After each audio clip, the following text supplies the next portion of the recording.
Hello my dear students, मैं पीके गौतम स्वागत करता हूं आप सभी का आपके अपने चैनल टेक्निकल क्लासेस पे। आज से हम लोग शुरुआत जो करने वाले हैं वो शुरुआत करने वाले हैं थर्ड सेमेस्टर का।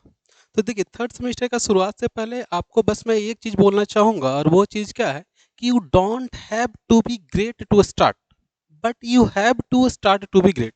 मीन्स आपको कोई काम को शुरुआत करने से पहले ही महान होने का ज़रूरत नहीं है। लेकिन हाँ, जब आप उस काम को करने का प्रण लीजिए तो आप ये सोच करके प्रण लेना है कि जिस समय मैं इस काम को कंप्लीट कर लूँगा, उस समय मैं इस काम में पारंगत हो जाऊँगा। मीन्स क्या होता है कि जैसे ही आप सेकंड सेमेस्टर से थर्ड सेमेस्टर में आते हो, तो सेकंड सेमेस्टर तक अभी आपके पास क्या रहता है बाबू? जनरल इंजीनियरिंग का पोर्शन। आपको मैथ पढ़ना है, आपको फिजिक्स पढ़ना है, आपको केमिस्ट्री पढ़ना है, आपको इलेक्ट्रिकल का पोर्शन पढ़ना है। बस अगर इंजीनियरिंग ग्राफिक्स को हटा दिया जाए, तो बाकी सारा का सारा पोर्शन वही है जो 11th-12th के स्टूडेंट पढ़ते हैं। उसमें इंजीनियरिंग का कोई लेना-देना नहीं होता है। तो वहाँ से जैसे ही बच्चे थर्ड सेमेस्टर में इंटर करते हैं, तो उनके मन में यही डाउट रहता है कि सर, अब मैं थर्ड सेमेस्टर में आ गया हूँ, तो मेरे को ज़्यादा इंग्लिश भी नहीं आता है सर, तो मैं कैसे क्या करूँगा? सर, मेरे को ज़्यादा टेक्निकल पढ़ने में थोड़ा-सा भारी लगेगा कि नहीं लगेगा? मेरे को तो कुछ नहीं आता। तो ये सब बिल्कुल थॉट नहीं रखना है, बस आपको ये मान कर के चलना है कि ठीक है, स्टार्टिंग में मेरे को कुछ नहीं आता, लेकिन हाँ, जिस समय मैं थर्ड सेमेस्टर कंप्लीट कर लूँगा, तो थर्ड सेमेस्टर में जो भी सब्जेक्ट है, उससे रिलेटेड मेरा सेमेस्टर हो या उससे रिलेटेड मेरा कोई भी वन डे एग्जाम हो, चाहे वो एसएससी जेईई हो, बार्क हो, इसरो हो, कोई भी एग्जाम हो, उस एग्जाम में मैं पारंगत हासिल कर लूँ। तो इसी के साथ हम लोग स्टार्ट करते हैं अपने थर्ड सेमेस्टर के सब्जेक्ट का। तो देखिए, हम लोग थर्ड सेमेस्टर में जो मैं आपको पेपर पढ़ाने वाला हूँ, उसका नाम है सर्वेइंग। अब सर्वेइंग क्या होता है, थोड़ा सा उस पर हम लोग लाइट डालते हैं। तो अगर हम बात करते हैं सर्वेइंग का, तो सर्वेइंग क्या है? जैसे आप लोग गाँव में भी देखते होंगे क्या कि सर, जब इलेक्शन आता है तो सर्वे करवाया जाता है कि हाँ, किनके घर में कितना मेल है, कितना फीमेल है, कितना बच्चा है, कितना क्या है, कास्ट के बेसिस पे अलग-अलग बेसिस पे सर्विंग करवाया जाता है। तो ये जो सर्वे है वो चीज़ हमको नहीं पढ़ना है। हमको क्या पढ़ना है? तो हम लोग को पढ़ना है सिविल इंजीनियरिंग में यूज़ होने वाला सर्वे। अब सिविल इंजीनियरिंग में सर्वे का क्या यूज़ होगा? तो आप लोग ऐसे सोच सकते हैं कि सर, जैसे कोई भी रोड बनाना था, तो अब जब आप रोड बनाओगे तो ऐसे तो उठोगे नहीं, बिल्कुल मतलब नींद खुला, उठे, सर यहाँ से ही रोड बना लेते हैं। आप उससे पहले जा करके उस जगह को सर्वे करते हो कि हाँ, वहाँ पे कितना पॉपुलेशन जो है उस पे डिपेंड कर रहा है, कैसे हमको रोड बनाना है, किस लोकेशन को फाइनल किया जाए, कहाँ से अगर रोड बनाएँगे तो ज़्यादा लोगों को फ़ायदा मिलेगा। तो यही सारा जो आपका स्टडी है वही क्या कहलाएगा? सर्वे कहलाएगा। उसी तरह से जैसे आपको कोई घर बनाना था, तो घर बनाने के लिए आपको लेआउट बनाना है, तो लेआउट बनाने के लिए आप मैप तैयार कीजिएगा, तो ये जो मैप बनाना है, यही चीज़ आपका क्या है? सर्वेइंग है। तो हम लोग इसी सर्वेइंग के बारे में डिस्कस करने वाले हैं। तो अगर बात किया जाए सर्वेइंग से रिलेटेड बुक का, तो देखिए, बुक्स बहुत सारे होते हैं। मैं भी खुद आपको बोलूँगा कि 2 बुक्स हैं जो आपके सिलेबस के रिगार्डिंग मतलब बहुत यूज़फुल हो जाएगा। एक तो क्या होता है कि सब लोग जितने भी टीचर आपको मोस्टली यही वो रिकमेंड करेंगे कि आप बीसी पूनमिया बुक ले लीजिए। लेकिन इनके अलावा भी एक राइटर हैं जिनका नाम है एन.एन. बसक। तो आप चाहें तो एन.एन. बसक को भी रेफ़र कर सकते हो। एन.एन. बसक का भी जो बुक है, वो आपके लिहाज से, आपके लिहाज मतलब डिप्लोमा के लिहाज से ये बुक ज़्यादा बेनिफिशियल होगा। क्यों? क्योंकि इसमें टू द पॉइंट बातें डिस्कस किया गया है। और जब अगर बात करते हैं बीसी पूनमिया, तो अगर आप बीटेक के स्टूडेंट हो तो उस लिहाज से आप बीसी पूनमिया को रेफ़र कर सकते हो। नहीं तो अगर आप बीसी पूनमिया भी रेफ़र करते हो, कोई बात नहीं। हाँ, कोशिश यही करना है कि एन.एन. बसक मिल जाए, तो वो ज़्यादा बेटर रहेगा। तो ये हमारे पास हो गया बुक का बात। अब हम लोग ये डिस्कस करने वाले हैं कि सर, जो हमारा एग्ज़ाम होगा 100 मार्क्स का, जिसमें 30 मार्क्स तो मेरा सर इंटरनल रहता है, बाकी 70 मार्क्स का जो एक्सटर्नल होगा, उसके लिए हमको कौन-कौन सा टॉपिक पढ़ना है, मतलब हमारा सिलेबस क्या-क्या है। तो अगर बात किया जाए आपके सिलेबस का, तो आपके सिलेबस में 5 टॉपिक पढ़ने हैं। वो 5 टॉपिक कौन-कौन सा हो जाता है? तो उस 5 टॉपिक में जो सबसे पहला टॉपिक आता है, वो आता है क्या? कि आपको ओवरव्यू देना है किसका? सर्वेइंग का। कि सर, सर्वेइंग का ओवरव्यू क्या होगा? मीन्स सर्वेइंग किसको कहते हैं? और उसके साथ-साथ सर्वेइंग में कौन-सा प्रिंसिपल हम लोग यूज़ करते हैं? सर्वे करने का मेरा प्रिंसिपल क्या होगा? ऑब्जेक्टिव क्या होगा? पर्पस क्या होगा? ये सारा ओवरव्यू हम लोग लेंगे। उसके साथ-साथ हम लोग देखेंगे उसके क्लासिफिकेशन के बारे में। जब पहुँचेंगे हम लोग दूसरे चैप्टर में, तो दूसरे चैप्टर में आपको पढ़ना है चेन सर्वेइंग, या यूँ कहें कि लीनियर मेज़रमेंट कैसे लेंगे, कि मीन्स 2 पॉइंट है तो 2 पॉइंट के बीच का लीनियर डिस्टेंस का कैसे मेज़रमेंट करेंगे, उसके बारे में हम लोग पढ़ेंगे सेकंड चैप्टर में। अब जो आपका थर्ड चैप्टर है उसका नाम क्या है? Compass serving. कंपास सर्विंग में हम लोग क्या करते हैं कि कोई भी 2 पॉइंट है, तो 2 पॉइंट के बीच का हॉरिजॉन्टल एंगल कितना है, इस हॉरिजॉन्टल एंगल का मेजरमेंट जो है वो हम लोग कहाँ पे पढ़ेंगे, तो वो हम लोग पढ़ेंगे अपने थर्ड यूनिट कंपास सर्वेइंग में। उसके बाद जो आपका चौथा यूनिट है, चौथा यूनिट में दो यूनिट को कंबाइन कर दिया गया है। एक आपका है लेवलिंग और दूसरा है आपका कंटूरिंग।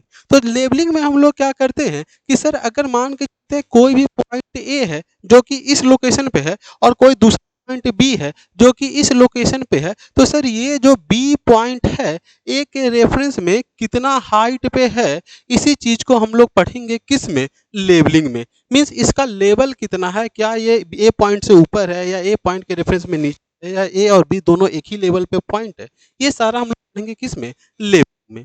अब उसके बाद नेक्स्ट जो आपके पास आता है फोर्थ यूनिट में ही कंटूरिंग। अब कंटूरिंग में हम लोग क्या करते हैं, तो जैसे देखिए कितना पॉइंट था आपके पास, एक पॉइंट ए था, जैसे मान कर चल रहे कि एक हाथ मेरे पास ये है और दूसरा हाथ यहाँ पे था।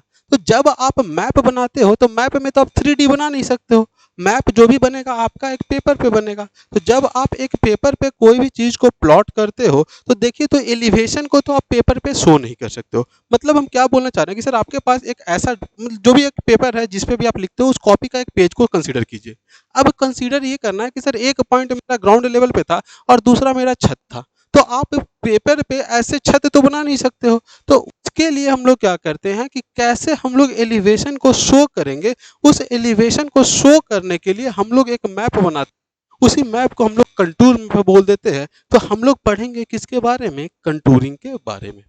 और कंटूरिंग के बाद जो सबसे लास्ट टॉपिक आपका आता है वो आता है क्या, measurement of area and volume. Measurement of area and volume का मतलब क्या हो गया कि जैसे सपोज कीजिए कि आपको घर बनाना था, तो घर बनाने के लिए जो भी आपने प्लॉटिंग किया उसका एरिया क्या रहने वाला है। या फिर मान करके चल रहे हैं कि हमको अंडरग्राउंड बनाना था, तो अंडरग्राउंड बनाने के लिए हमने क्या किया, अंदर से मिट्टी को हटाया, तो मिट्टी कितना हटाएं उसका वॉल्यूम क्या होगा, यही सारा कुछ हम लोग पढ़ने वाले हैं। अब एक एक कर करके इन सारे टॉपिक के बारे में थोड़ा सा डिटेल से हम लोग स्टडी करते हैं। तो सबसे पहला आपके पास टॉपिक आ गया, वो क्या आ गया, overview and classification of surveying. Overview and classification of surveying. अब ओवरव्यू में हम लोग क्या देखेंगे, तो ओवरव्यू में सबसे पहले तो हम लोग देखेंगे कि सर्वेइंग होता क्या है। तो सर्वेइंग में हमने क्या बोल दिया कि सर सर्वेइंग मेरा क्या है, कोई भी दो पॉइंट हो, सपोज कीजिए कि यही एक पॉइंट मेरे पास ए है और दूसरा पॉइंट बी है। अब ए और बी कैसे कैसे पॉइंट हो सकता है, थोड़ा सा विजुलाइज कीजिए। एक पॉइंट ए मेरे पास यहाँ पे है और जस्ट इसी लेवल में थोड़ा सा आगे बढ़ने पे बी पॉइंट है, दोनों एक ही लेवल पे है। अभी आपको क्या बोला जा रहा है कि ए पॉइंट भी यहाँ पे है और बिल्कुल इसके सीधा में बी पॉइंट है, ए से बी के बीच का डिस्टेंस पता कर सकते हो। तो सबसे पहले आपने क्या किया कि दोनों पॉइंट यहाँ पे था, तब हमने इसका डिस्टेंस निकाल लिया। दूसरा कंडीशन क्या हो सकता है कि ये जो पॉइंट हो इसके लेवल में ना रह करके कुछ ऊपर में पॉइंट हो। तो आप क्या देख सकते हो कि सर ये जो दोनों पॉइंट है वो एक दूसरे से एलिवेशन डिफरेंस में भी हो सकता है, ऊपर में भी हो सकता है और हो सकता है कि इस लेवल पॉइंट से कुछ नीचे में भी रहे। तो हम लोग क्या बोलते हैं सर्वेइंग को कि सर्वेइंग एक ऐसा आर्ट है जिसमें हम लोग किसी भी दो पॉइंट के बीच का रिलेटिव डिस्टेंस का या रिलेटिव डायरेक्शन का या रिलेटिव लेवलिंग का पता करते हैं। मतलब क्या कि हॉरिजॉन्टल में है तो कितना डिस्टेंस पे है, एक पॉइंट ए हो गया, एक पॉइंट दूसरा पॉइंट ए हो गया, तो ए से बी का जो ऊंचाई है वो कितना है। दूसरा हम लोग क्या देखते हैं कि सर हो सकता है कि एक ए पॉइंट मेरा ये हाथ रहे और ये जो बी पॉइंट रहे वो सीधा में ना रह करके कुछ इधर हो। तो इधर होगा तो इस लाइन के साथ ये जो बी पॉइंट है वो कितने का एंगल बना रहा है, इस एंगल के मेजरमेंट को भी हम लोग सीखते हैं। तो वही बोला गया है कि सर्वेइंग एक ऐसा आर्ट है जिसमें हम लोग किसी भी दो पॉइंट के बीच का रिलेटिव पोजीशन डिफरेंस का पता करते हैं। अब पोजीशन डिफरेंस में आपका क्या हो जाएगा कि हॉरिजॉन्टल डिस्टेंस कितना है, हॉरिजॉन्टल एंगल कितना है, या वर्टिकली एलिवेशन कितना है, या वर्टिकल एंगल कितना है। तो ये सारा कुछ का पता करना ही हमारा क्या कहलाता है, सर्वेइंग कहलाता है। तो जब हम लोग इस टॉपिक को पढ़ रहे होंगे तो वहां पे बहुत ही डिटेल से हम लोग सर्वेइंग के बारे में पढ़ेंगे। और इस चैप्टर में हम लोग क्या पढ़ेंगे, तो इस चैप्टर में हम लोग और पढ़ेंगे कि सर्वेइंग करने का हमारा पर्पस क्या है, उद्देश्य क्या है। तो आप लोग खुद से सोच सकते हैं कि सर सर्वेइंग करके हम लोग मैप बना सकते हैं। मैप बनाने के साथ साथ हम लोग और क्या कर सकते हैं, तो दो पॉइंट के बीच का डिस्टेंस का पता लगा सकते हैं, या कितना एरिया है कितना वॉल्यूम है इसका कैलकुलेशन भी हम लोग कर सकते हैं, किससे, सर्वेइंग से। तो इन्हीं सारे पर्पसेस के बारे में, इन्हीं यूज के बारे में हम लोग पढ़ने वाले हैं किस में, पहले मॉड्यूल में। अब उसके बाद दूसरा इसमें और क्या पढ़ना है, तो पढ़ना है क्लासिफिकेशन ऑफ सर्वेइंग। अब क्लासिफिकेशन ऑफ सर्वेइंग में हम लोग क्या क्या पढ़ेंगे वो समझिएगा। तो आप लोग क्या देखते हो कि जो सबसे पहला सर्वेइंग का हमारा टाइप आता है वो दो तरह का आता है, जिसको हम लोग बोल देते हैं प्लेन सर्वेइंग और दूसरे को हम लोग बोल देते हैं जियोडेटिक सर्वेइंग। अब सर्वेइंग और जियोडेटिक सर्वेइंग क्या होता है उसके बारे में थोड़ा सा समझ लीजिए कि जैसे सपोज कीजिए कि आपके पास क्या था, तो आपके पास क्या है कि जैसे मान के चलें कि अर्थ का एक जो ग्लोब है, ग्लोब को समझ लीजिए। तो ग्लोब को जब आप समझते हो तो ग्लोब आपका कैसा दिखाई देता है, तो सर ग्लोब मेरा कुछ ऐसा एक स्फेरिकल टाइप का रहता है। अब इस पे जब कोई भी आप लाइन खींचोगे तो लाइन आपका ऐसे ही खींचाइएगा। कोई भी अगर आप लाइन को खींचते हो तो लाइन आपके पास कैसा आएगा, तो लाइन आपके पास ऐसा ही आएगा। दूसरा लाइन खींचे तो दूसरा लाइन ऐसा आएगा, तीसरा लाइन खींचे तो तीसरा लाइन ऐसा आएगा। तो यहाँ पे आप क्या देख रहे हो कि ग्लोब के ऊपर जो भी लाइन खींच रहे हो वो आपका कर्व लाइन आ रहा है, वो सीधा लाइन नहीं आ रहा है। जबकि आप अपने पेज पे जो आपका कॉपी का पेज है, कॉपी के पेज पे कोई भी लाइन खींचोगे तो वो लाइन बिल्कुल सीधा आएगा। तो वही बोला जा रहा है कि सर कितना डिस्टेंस हम लोग लें, आगे जब हम लोग पढ़ेंगे तो वहाँ पे हम लोग बात करेंगे कि सर 199.5 किलोमीटर स्क्वायर से कम रहता है तब तक जो लाइन आता है वो बिल्कुल सीधा आता है। जैसे ही 199.5 किलोमीटर स्क्वायर से अगर ज़्यादा बात करने लग जाते हैं तब हम लोग अर्थ के कर्वेचर को कंसीडर करने लग जाते हैं। तो उसके बेसिस पे हम लोग क्लासिफिकेशन को देखेंगे। तो पहला क्लासिफिकेशन तो आपका ये हो गया कि प्लेन सर्वेइंग क्या होगा, जियोडेटिक सर्वेइंग क्या हो गया। दूसरा क्लासिफिकेशन जो होता है वो होता है उसके इंस्ट्रूमेंट के बेसिस पे। इंस्ट्रूमेंट मतलब क्या क्या, तो यहाँ पे आप चैन यूज कर रहे हो तो इसको हम लोग बोल देंगे चेन सर्वेइंग। अगर आप कंपास यूज कर रहे हो इसको बोल देंगे कंपास सर्वेइंग। अगर आप थेडोलाइट यूज कर रहे हो इसको बोल देंगे थेडोलाइट सर्वेइंग। अगर आप प्लेन टेबल यूज कर रहे हो इसको हम लोग बोल देंगे प्लेन टेबल सर्वेइंग। तो इंस्ट्रूमेंट के बेसिस पे एक क्लासिफिकेशन देख लेंगे। दूसरा क्लासिफिकेशन क्या देख लें कि आखिर हमारा पर्पस क्या है करने का। क्या हमको अपने घर के प्रॉपर्टी का बाउंड्री प्रॉपर्टी का मैप तैयार करना है, उसको हम लोग बोल देते हैं क्या, कैडेस्ट्रियल मैप। क्या हमको मिलिट्री पर्पस से मैप बनाना है, उसको हम लोग बोल देंगे मिलिट्री मैप। अगर हमको अर्थ के टोपोग्राफी के बारे में बताना है कि कहाँ पे नदी है, कहाँ पे पहाड़ है, कहाँ पे झरना है, कहाँ पे क्या है, उसको हम लोग बोल देंगे टोपोग्राफिकल मैप। मतलब एक क्लासिफिकेशन का बेसिस ये भी हो सकता है कि सर हमारा पर्पस क्या है, पर्पस के बेसिस पे हम लोग सर्वे को क्लासीफाई करेंगे। एक और बेसिस क्या हो सकता है, तो सर दूसरा बेसिस ये भी हो सकता है क्लासिफिकेशन का कि आखिर हम लोग सर्वे कहाँ पे कर रहे हैं। जमीन पे करेंगे उसको लैंड सर्वे बोल देंगे, अगर एयर में करेंगे तो उसको एरियल सर्वे या फोटोग्रामेट्री सर्वे कर देंगे। अगर हमको क्या करना हो, तो अगर हमको सर पानी में करना है उसको हाइड्रोग्राफिक सर्वे कर देंगे। तो लोकेशन के बेसिस पे हम लोग क्या करते हैं, सर्वे का क्लासिफिकेशन करते हैं। तो जब हम लोग फर्स्ट यूनिट को पढ़ रहे होंगे तो वहाँ पे इसके ओवरव्यू को समझेंगे और अलग अलग क्लासिफिकेशन के बारे में पढ़ेंगे। तो ये आपका पहले चैप्टर को जब आप पढ़िएगा तो आपको सर्वे के बारे में एक कंप्लीट आइडिया मिल जाएगा। अब देखिए एक और खूबसूरती होता है सर्वेइंग का क्या, कि आप इन सारे चीज़ों को सामने से देखोगे और कोई भी चीज़ जिसको आप सामने से देखते हो तो वो ज़्यादा फील आता है। जैसे यहाँ पे जैसे आपने देखा चेन, तो आपको एक विजुअलाइजेशन मिल जाता है कि हाँ सर चेन मेरा ऐसा होगा, यहाँ पे ब्रास हैंडल लगा हुआ होगा, यहाँ पे मेरे पास ब्रास रिंग रहेगा, यहाँ पे लिंक रहेगा, यहाँ पे जॉइंट है। तो जैसे ही इन सब चीज़ों को सामने से देख करके आप पढ़ते हो तो वो चीज़ें लंबे समय तक आपके दिमाग में रिटेन रहता है। तो कोशिश आपको यही करना है कि ज़्यादा से ज़्यादा चीज़ों को क्या करें कि प्रैक्टिकली समझे। प्रैक्टिकली मतलब क्या, कि देखिए कुछ सब्जेक्ट ऐसा होता है ना जिसको आप पढ़िएगा तो सच में आपको लगेगा कि नहीं हाँ इंजीनियरिंग का फील आ रहा है, और वही सब्जेक्ट आपका सर्वेइंग है। जैसे फर्स्ट टाइम जब आप इंजीनियरिंग ग्राफिक्स पढ़ रहे होंगे तो फर्स्ट टाइम जब आप रोलर स्केल या मिनी ड्राफ्टर यूज किए होंगे या ड्राइंग सीट जो है उस पर जब आप मैप बना रहे होंगे, उस पर जब आप ड्राइंग बना रहे होंगे तो उस समय आपको फील आया होगा कि नहीं अब मैं तो इंजीनियर बन गया हूँ। तो सेम फीलिंग आपका जब सर्वेइंग का जब आप कॉलेज में प्रैक्टिकल कर रहे होगे तो वहाँ पे आपको आएगा कि नहीं अब मैं इंजीनियर बन गया हूँ। और ऐसे भी आपका इंजीनियरिंग लाइफ का शुरुआत भी थर्ड सेमेस्टर से होता है। तो इस चीज़ को भी हम लोग वैसे पढ़ेंगे क्योंकि ये जो चीज़ आपका ऐसा है ना कि जब तक आपका इंजीनियरिंग का लाइफ रहेगा, जब तक आप जिंदा रहोगे, सर्वे आपके काम में आता रहेगा। नेक्स्ट आते हैं हमारे दूसरे टॉपिक पे। तो दूसरा टॉपिक हमारे पास क्या आ जाता है, तो दूसरा टॉपिक आ जाता है हमारे पास चेन सर्वेइंग। अब चेन सर्वेइंग में सबसे पहले हम लोग क्या पढ़ेंगे कि सर चेन सर्वेइंग में हम लोग सबसे पहले पढ़ेंगे कि चेन जो सर्वेइंग हम लोग करते क्या है, मतलब लीनियर मेजरमेंट हम लोग कैसे कैसे करते हैं। तो उसमें अलग अलग चेन्स के बारे में पढ़ेंगे कि क्या मेरे पास मेटालिक चैन क्या होगा, गंटर चैन क्या होगा, मीट्रिक चैन क्या होगा, रेवेन्यू चैन। तो अलग अलग तरह के चेन के बारे में पढ़ेंगे। उसके बाद हम लोग इसमें यूज होने वाले एसेसरीज कि कौन कौन सा इंस्ट्रूमेंट को हम लोग यूज करते हैं उसके बारे में पढ़ेंगे। तो खुद से सामने देख लीजिए कि आप इसके लिए एरो का यूज कर रहे हो, आप इसके लिए इसको हम लोग रेंजिंग रॉड बोल देते हैं, इसको हम लोग क्या बोल देते हैं, तो ये तो सर बिल्कुल ऐसा ही है, मतलब ये भी आपका चैन है। ये आपके पास क्या है सर, टेप है। इसको हम लोग क्या बोल देते हैं, तो सर इसको हम लोग पेग बोल देते हैं। तो अलग अलग इंस्ट्रूमेंट कौन कौन सा चेन सर्विंग में पढ़ेंगे, यूज करेंगे, उसके बारे में पढ़ेंगे। उसके अलावा और क्या क्या पढ़ेंगे, तो अब जैसे आप देखिए क्या कि सर ये मेरा लोहा का बना हुआ है, अब लोहा का बना हुआ है तो अगर सर टेम्परेचर राइज करता है, तो हम लोग फिजिक्स में पढ़े थे कि टेम्परेचर राइज करने के कारण कोई भी चीज़ एक्सपेंड करता है, तो ये भी एक्सपेंड कर जाएगा, तो जो पहले 90 मीटर का था या 100 मीटर का था वो 110 का हो जाएगा, तो उसके कारण तो कुछ गलती हो जाएगा। उसी तरह से हमको खींचना कम था, हम ज़्यादा फोर्स लगा देंगे तो हो सकता है कि ज़्यादा खींचा जाए, उसके कारण भी लेंथ में गलती हो जाएगा। तो कितने तरीके का गलती हो सकता है, उसका कैसे हम लोग करेक्शन करेंगे, ये सारा कुछ हम लोग पढ़ेंगे कब, हम लोग जब यूनिट 2 चेन सर्विंग पढ़ रहे होंगे तब। उसके बाद हम लोग जब इस यूनिट को खत्म कर रहे होंगे तब वहाँ पे हम लोग पढ़ेंगे कि सर जो हमारे पास फील्ड बुक होता है, अब फील्ड बुक क्या होता है, जब हम लोग क्लास में आएंगे तो आपसे मंगवाया भी जाएगा कि फील्ड बुक लेकर के आइए, और उसमें हम लोग सीखेंगे कि कैसे फील्ड बुक में डेटा इंटर किया जाता है। तो वहाँ पे हम लोग देखेंगे कि sir single line field book क्या होता है, डबल लाइन फील्ड बुक क्या होता है, ये सारे चीज़ का यूज हम लोग करेंगे कहाँ पे, तो सर जब हम लोग सेकेंड यूनिट चेन सर्वेइंग पढ़ रहे होंगे वहाँ पे। अब चेन सर्विंग यहाँ पे आपका कंप्लीट हो जाएगा।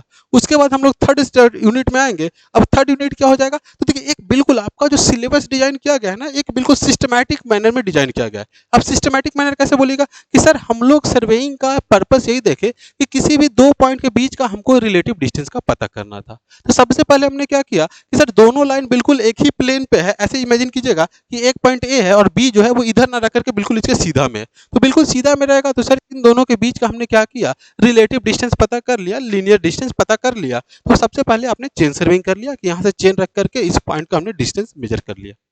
दूसरा जो आपका क्या कंडीशन हो सकता है कि हो सकता है कि ये जो बी पॉइंट हो बिल्कुल सीधा ना होकर के कुछ इधर हो गया। अब जैसे ही बी पॉइंट यहाँ ना रह करके बी पॉइंट अगर कहीं यहाँ पे आ जाता, तो सर ये जो ओरिजिनल लाइन था, ओरिजिनल लाइन से कितना का एंगल बन रहा है, अब हमको इस हॉरिजॉन्टल एंगल को पता करना है। देखिए यहाँ पे ऐसे कंफ्यूज नहीं होना कि सर बी पॉइंट बी के ऊपर है, आपको ऐसे इमेजिन करना है कि बी पॉइंट जो है वो ऐसे ना होकर के कुछ इधर पॉइंट है, तो ये सीधा लाइन से इस बी पॉइंट का कितना एंगल बन रहा है, यही हॉरिजॉन्टल एंगल का मेजरमेंट हम लोग पढ़ेंगे किस में, तो सर जो हमारा सेकंड यूनिट आएगा कंपास सर्वेइंग उसमें। अब इसमें हम लोग क्या करते हैं कि सर यहाँ पे हमारे पास साइड वेल लगा हुआ रहता है, यहाँ पे क्रॉस हेयर लगा हुआ रहता है, यहाँ पे लेकर के डिग्री का रीडिंग वगैरह लिखा हुआ रहता है। आगे हम लोग पढ़ेंगे कंपास सर्वे में कि प्रिज्मेटिक कंपास है कि सर्वेयर कंपास है, कौन सा कंपास हम लोग यूज कर रहे हैं, उसके बेसिस पे अलग अलग क्राइटेरिया होता है। तो यहाँ पे हम लोग ये देखेंगे कि सर कोई भी पॉइंट को जैसे मान के चले कि मेरे सामने एक गेट है और इधर एक कॉर्नर है, यहाँ पे हमने कंपास को रख लिया। अब हमको ये पता करना है कि इस पॉइंट से या गेट से जो मेरा कॉर्नर है वो कितना एंगल पे है, तो यहाँ पे हमने कंपास को फिक्स किया।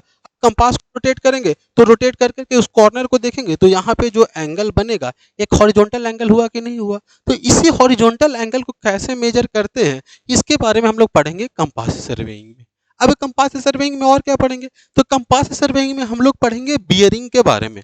जो भी हॉरिजॉन्टल एंगल मेजर कर रहे थे, इसी एंगल को हम लोग बोल दे रहे हैं क्या, तो यहाँ पे एक नया टर्म आ जाएगा जिसको हम लोग बोल देते हैं बियरिंग। तो हम लोग क्या पढ़ेंगे कि सर क्या होता है फोर बियरिंग, क्या होता है बैक बियरिंग, और क्या होता है इन दोनों के बीच का रिलेशन। तो यही सारा कुछ हम लोग पढ़ेंगे किस में, तो इसमें हम लोग पढ़ेंगे कंपास सर्वेइंग में। इसके बाद हम लोग इसमें और क्या पढ़ेंगे कि सर फोर बियरिंग का कैलकुलेशन कैसे करेंगे, ओपन ट्रावर्स क्या होगा, क्लोज ट्रावर्स क्या होगा, इन सारे चीज के बारे में हम लोग स्टडी करेंगे किस में, कंपास सर्वेइंग में। फिर क्या हम लोग देखेंगे कि सर कौन से जगह पे हमको सर्वेयर कंपास यूज करना है, कहाँ पे प्रिज्मेटिक कंपास यूज करना है, दोनों के बीच का डिफरेंस क्या है, दोनों का प्रिंसिपल क्या है, कौन कहाँ पे सूटेबल होगा, ये सारा कुछ हम लोग पढ़ेंगे कंपास सर्वेइंग में। तो यहाँ पे आपका कंपास सर्वेइंग कंप्लीट हो जाएगा। जैसे ही कंपास सर्वेइंग कंप्लीट हो जाएगा हम लोग आ जाएंगे किस में, तो आ जाएंगे हम लोग अपने यूनिट 4 में। अब देखिए यूनिट 4 क्या कर रहा है, तो सबसे पहले आपने क्या देखा कि सर आपके पास दो पॉइंट था, दो पॉइंट के बीच का हॉरिजॉन्टल डिस्टेंस मेजर करना था, इसके लिए हमने चेन सर्वेइंग पढ़ लिया। दोनों के बीच में हमको क्या करना था, तो सर दोनों के बीच में एंगल कितना था, इसके लिए हमने हॉरिजॉन्टल एंगल मेजरमेंट करने के लिए हमने कंपास सर्वे पढ़ लिया। अब क्या बोल रहा हूँ कि ये जो पॉइंट है अगर कुछ ऊंचाई पे आ जाए, अगर ये जो पॉइंट है कुछ ऊंचाई पे आ जाए, तो सर ऊंचाई कितना हुआ है हॉरिजॉन्टल या ग्राउंड के रिस्पेक्ट में। जैसे इस फिगर को देखिए तो क्या देखा जा रहा है कि सर एक मेरे पास रोड बन रहा था, तो रोड के बगल में ये पता करने के लिए कि इसके अगल बगल वाले में कितना ऊंचाई है, तो सामने में देख रहे हैं कि एक इंजीनियर यहाँ पे खड़ा है, दूसरा यहाँ पे खड़ा है, और ये क्या कर रहा है, ऊंचाई का मेजरमेंट कर रहा है। तो वही चीज हम लोग यहाँ पे पढ़ेंगे कि सर अगर कोई भी दो पॉइंट आपके पास है, तो ये जो दो पॉइंट मान के चले कि यही मेरे पास बी पॉइंट है, तो ये जो बी पॉइंट है वो इस ए बी लाइन से कितना ऊंचाई पे है, इसी एलिवेशन का पता करना। अब जरूरी नहीं कि एलिवेशन हमेशा ऊपर हो, वो हो सकता है कि वो आपका नीचे तरफ भी हो सकता है। तो हम लोग मेनली एल्टीट्यूड निकालते हैं कि एल्टीट्यूड कितना है, कितना ऊपर है या कितना नीचे है। यही कैलकुलेशन हम लोग करेंगे कहाँ पे, लेवलिंग में। आप लोग जनरली देखते भी होंगे कि कोई स्टेशन पे जब आप जाते हो तो स्टेशन पे नाम के नीचे में लिखा रहता है कि इस स्टेशन का समुद्र तल से औसत ऊंचाई कितना है। औसत ऊंचाई मतलब क्या, कि इसका एल्टीट्यूड कितना है। तो ये जो एल्टीट्यूड निकाला जाता है वो कहाँ से निकाला जाता है, किसके हेल्प से निकाला जाता है, तो लेबलिंग के हेल्प से ही निकाला जाता है। अब उसके बाद जो इसी टाइप चैप्टर में हम लोग एक और जो चीज़ पढ़ने वाले हैं उसको हम लोग बोल देते हैं कंटूरिंग। अब कंटूरिंग क्या होगा, उससे पहले हम लोग लेबलिंग में और क्या क्या पढ़ेंगे कि सर लेबलिंग करने के लिए हम लोग कौन कौन सा इंस्ट्रूमेंट यूज करते हैं। तो यहाँ पे भी आप देख रहे हो कि सर यहाँ पे एक मेरे पास डंपी लेवल है, ऑटो लेवल है। तो अलग अलग इंस्ट्रूमेंट के बारे में हम लोग पढ़ेंगे कि डंपी लेवल का प्रिंसिपल क्या होता है, डंपी लेवल कैसे वर्क करता है, इन सारी चीज़ों के बारे में हम लोग पढ़ेंगे। उसके बाद जो आपका यूनिट 4 है, यूनिट 4 में ही आपको एक चीज़ और पढ़ना है जिसको हम लोग बोल देते हैं क्या, कंटूरिंग।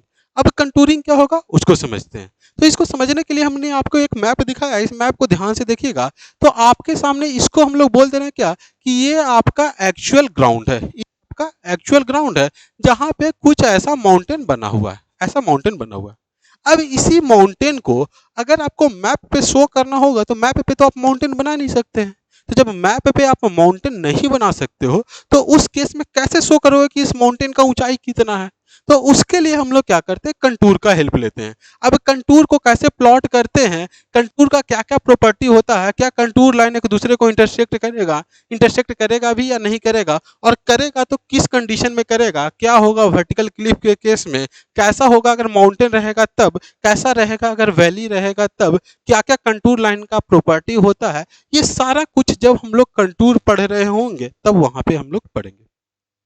इतना पढ़ लेने के बाद ये आपका यूनिट 4 कंप्लीट हो जाएगा। और उसके बाद आपके पास आ जाता है सबसे लास्ट टॉपिक जिसको हम लोग बोल देते हैं क्या, measurement of area and volume. अब measurement of area and volume का यूज कहाँ पे आ जाता है, तो जैसे मान करके चल रहे हैं क्या कि आपका कोल इंडिया लिमिटेड CIL में जॉब लग गया। अब जैसे ही आपका CIL में जॉब लग गया और अगर आप क्वांटिटी सर्वे के रूप में वहां पे पहुंच गए तो आपको ये पता करना होगा कि यहाँ से कितना कोयला को निकाला जा रहा है। या फिर अगर मान करके चल रहे हैं आप किसी साइट पे गए हो और वहां पे फाउंडेशन का काम चल रहा था, और फाउंडेशन का जब काम चल रहा था तो आपसे ये बोला गया कि कितना मिट्टी को काट करके हटाया जाए, उसका वॉल्यूम क्या रहेगा। तो ये वॉल्यूम का कैलकुलेशन करने आपको आना चाहिए।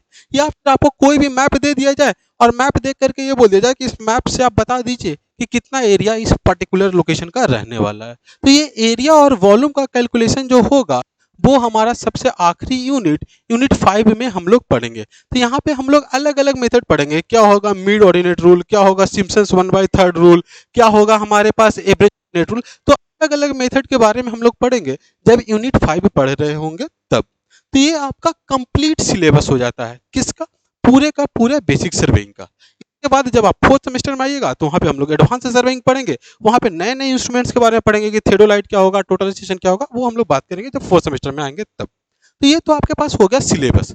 अब सिलेबस के बाद जो सबसे इंपॉर्टेंट पॉइंट आ जाता है वो आ जाता है कि what we have to do, आखिर हम लोगों को करना क्या है। सिलेबस तो सब लोग पढ़ेगा सर, तो आखिर सबको जब सिलेबस पढ़ेगा तो उस भीड़ से हम अलग कैसे होंगे, उसके लिए हमको क्या करना है, तो वही स्ट्रेटजी यहाँ पे आपको बताया जाएगा।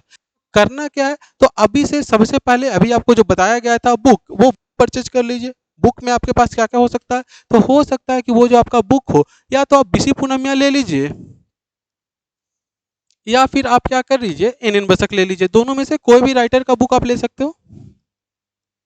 इसके अलावा अभी से ही आपको क्या कर लेना है, तो SSC JEE का प्रीवियस ईयर क्वेश्चन बैंक। अब प्रीवियस ईयर क्वेश्चन बैंक लेने के लिए आपको कौन सा पब्लिकेशन का यूज करना है, तो IES मास्टर का। अब इससे क्या बेनिफिट होगा, इससे बेनिफिट यही होगा, जैसे देखिए, जैसे मान के चले कि हमने सर्वेइंग का सबसे पहला यूनिट पढ़ा कि सर ओवरव्यू हम लोग सर्वेइंग का पढ़ते हैं या क्लासिफिकेशन के बारे में हमने पढ़ा। तो ओवरव्यू और क्लासिफिकेशन से रिलेटेड आज तक SSC JEE में कितना क्वेश्चन पूछा गया है उसको हम लोग सॉल्व करेंगे। अब उसको जैसे ही आप सॉल्व कीजिएगा तो आपके अंदर एक कॉन्फिडेंस आएगा कि सर हम सेमेस्टर का पढ़ाई करते हुए हम लोग क्या कर ले रहे हैं, तो हम लोग सर JEE लेवल के क्वेश्चंस को सॉल्व कर पा रहे हैं। तो सारा खेल अल्टीमेटली आपके कॉन्फिडेंस का होता है कि आपके अंदर कितना कॉन्फिडेंस है। क्या आप जेई लेवल के क्वेश्चन को देख करके डर तो नहीं जा रहे हो? तो वही चीज़ यहाँ पे दिखाया जाएगा। और इसके साथ-साथ आपको एक बेनिफिट ये भी मिलेगा कि आपके अंदर एक ऑब्जेक्टिव क्वेश्चन सॉल्व करने का एक एप्टीट्यूड आएगा, क्योंकि अलग-अलग होता है, ठीक है? जैसे देखिए, अगर आपको सेम चीज़, सेम टॉपिक को पढ़ाना होता है जेईई लेवल के लिए, उसको अलग पढ़ाते हैं। सेम टॉपिक को पढ़ाना होता है बीटेक वालों के लिए, उसको पढ़ाने का ढंग अलग होता है। सेम टॉपिक को ईएसई वालों के लिए पढ़ाना होता है, तो उसका पढ़ाने का ढंग अलग होता है। तो यहाँ पे आपको एक ऑब्जेक्टिव क्वेश्चन कैसे सॉल्व करवाया जाएगा, उसका एप्टीट्यूड भी यहाँ पे डेवलप करवाया जाएगा। तो ये तो चीज़ हो गया आपको कि बुक कौन-कौन सा परचेज़ करना है। अब बुक के बाद आपको क्या करना है? तो बुक के बाद आपको करना क्या है? तो एक स्पाइरल कॉपी ले लेना है। स्पाइरल कॉपी कितना पेज का? तो सर्वेइंग के लिए आपको 400 पेजेस वाला कॉपी ले लेना है, स्पाइरल वाला। अब उससे क्या होगा? तो 400 पेज यहाँ पे नहीं लगने वाला है। यहाँ पे आपको मैक्सिमम जो पेजेस लगेगा, वो मैक्सिमम पेज जो लगने वाला है वो 200 पेजेस लगने वाले हैं। तो सर आपने 400 पेज का बुक क्यों कॉपी क्यों खरीदवाया? क्योंकि यही कॉपी जब आप 4th सेमेस्टर में आइएगा, तो अभी हम लोग जो बेसिक सर्वेइंग पढ़ रहे हैं, इसी में हम लोग एडवांस सर्वेइंग को भी पढ़ेंगे। तो पूरा का पूरा सर्वेइंग हमारा क्या हो जाएगा? एक ही कॉपी में कंसाइज हो जाएगा। तो आपको कोशिश यही करना है कि 400 पेज, या अगर 500 पेज वाला कॉपी आ रहा है तो हम 500 पेज वाला कॉपी ले लेंगे। अब कॉपी के साथ-साथ आपको और क्या करना है? तो सबसे ज़्यादा आपका ज़रूरत यही करेगा, और इसको हम लोग बोल देते हैं क्या? Hand retain notes. अब हैंड रिटेन नोट्स क्या होगा वो समझिए। जैसे हमने पढ़ा सर्विंग, अब सर्वेइंग में जैसे ही हम लोग चेन सर्वेइंग पढ़ रहे थे, तो पूल करेक्शन क्या हुआ, टेम्परेचर करेक्शन क्या हुआ, कि सर अगर हम लोग बात करते हैं स्टैंडर्डाइज करेक्शन क्या हो गया, नॉर्मल टेंशन क्या हो गया, तो आपके पास अथाह फॉर्मूला आ जाएगा। बोला जाता है कि पूरा सिविल इंजीनियरिंग जब आप पढ़ लेते हो तो आपके पास 50,000 क्वेश्चन हो, 50,000 फॉर्मूला हो जाता है। तो ये जो 50,000 फॉर्मूला हो जाए, तो उसको कैसे याद, सॉरी, कैसे उसको याद रखना है, तो उसके लिए हम लोग क्या करते हैं? तो उसके लिए हम लोग हैंड रिटेन नोट्स का हेल्प लेंगे, या फिर आपसे यहीं पे हैंड रिटेन नोट्स बनवाया जाएगा। अब वो कैसे बनवाया जाएगा? तो जैसे मान करके चलिए कि आप पहला दिन पढ़ने आए, पहला दिन में आपको मैंने पहला टॉपिक पढ़ाया। जब आप पहला टॉपिक पढ़ रहे थे, तो उसमें तो ऐसा तो नहीं है कि पूरा का पूरा टॉपिक में से सारा का सारा पॉइंट आपका इंपॉर्टेंट रहेगा, कि कुछ पॉइंट्स ऐसा हो जाता है कि जैसे मान के चलिए आपने प्रीवियस ईयर क्वेश्चन लगाया, उसके साथ साथ आप एसएससी जेईई का क्वेश्चन जब आप लगा रहे थे, तो आपको लगा कि ये क्वेश्चन सर बार बार रिपीट हो रहा है, मतलब ये इंपॉर्टेंट पॉइंट है। तो उस इंपॉर्टेंट पॉइंट को, उस फॉर्मूले को क्या करना है कि इस कॉपी में आपको मेंशन करते जाना है। अब क्या होगा कि पूरा का सर्वेइंग जो आपका नोट्स बन रहा था 200 पेजेस का, जब फाइनली जब आपका पूरा सब्जेक्ट कंप्लीट होगा, तो वो हैंड रिटेन नोट्स में मात्र 20 पेज का रह जाएगा। मतलब क्या? कि सर एग्जाम से एक दिन पहले जब हम एग्जाम सेंटर पे पहुंचने वाले होंगे, या उससे जस्ट 2 घंटा या 1 घंटा पहले, अब हमको पूरा 200 पेज पढ़ने का जरूरत नहीं है। बस मैं 20 पेजेस को पढ़ूंगा, फटाक फटाक ऐसे देखते जाऊंगा, और पूरा का पूरा सिलेबस मेरा रिवाइज हो जाएगा। उसी तरह से जब आप पूरा का पूरा सिविल इंजीनियरिंग कंप्लीट कर लीजिएगा, जब आपका 6 सेमेस्टर कंप्लीट हो जाएगा, तो आपको उसके लिए पूरा आपका नोट्स, सॉरी, तो क्या बोला जाए, पूरा आपको नोट्स पलटने का जरूरत नहीं है। आप बस इस कॉपी को पलट लीजिएगा, उतना ही से आपका काम हो जाएगा। मतलब एक कॉपी आपका पूरा सिविल इंजीनियरिंग के लिए हो जाएगा। तो आपको करना क्या है? जो सबसे अच्छा कॉपी, जितना कॉस्टली खरीद सकते हैं, क्योंकि कॉस्टली चीज का लोग रिस्पेक्ट भी करता है, तो कोशिश यही करना है कि जो सबसे अच्छा कॉपी हो, जो सबसे महंगा कॉपी हो, उस कॉपी को हम लोग खरीदेंगे, और उसी पे हम लोग हैंड रिटेन नोट्स बनाएंगे। तो ये आपको करना है, और अगर आप इस चीज को फॉलो कीजिएगा, तो नो डाउट जो आपका अलग जो भी आपके साथ जो भी लोग पढ़ रहे हैं, जो भी चाहे आपके स्टेट को हो, दूसरे स्टेट को हो, या कोई भी जो भी आपका कंपटीटर होगा, कहीं ना कहीं आप उससे आगे निकल जाएंगे। बाकी जब आप लोग क्लास में आइएगा, तो वहां पे हम लोग और डिस्कस करेंगे कि कैसे कैसे और क्या करना है। तो ये इतना ही था।